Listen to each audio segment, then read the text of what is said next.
जानेवारी 1831 रोजी 31 रोजी सातारा स्त्रीच्या जिल्ह्यातील हक्कासाठी लायगाव येथे झाला.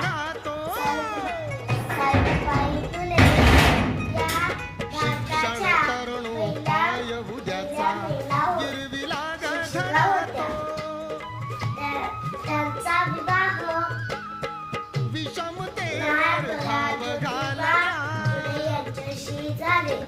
ज्योतिबांनी विषमतेवर त्यांना घाव लिहायला घालण्या वाचायला पूर्व शिकवले. तयारी केली ती लिहायला पूर्व वाचायला तयारी शिकवले. ज्योतिबा फुले आणि सावित्रीबाई फुले यांनी पहिली मुलींची शाळा काढण्याचा भाग मिळवला.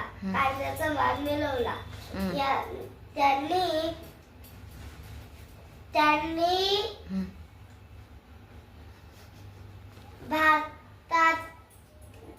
भारतातल्या त्यांनी समाजातील प्रथांना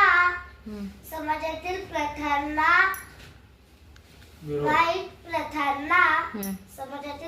प्रथांना विरोध केला. त्यांना माझा कोटी कोटी प्रणाम. जय हिंद, जय भारत. धन्यवाद.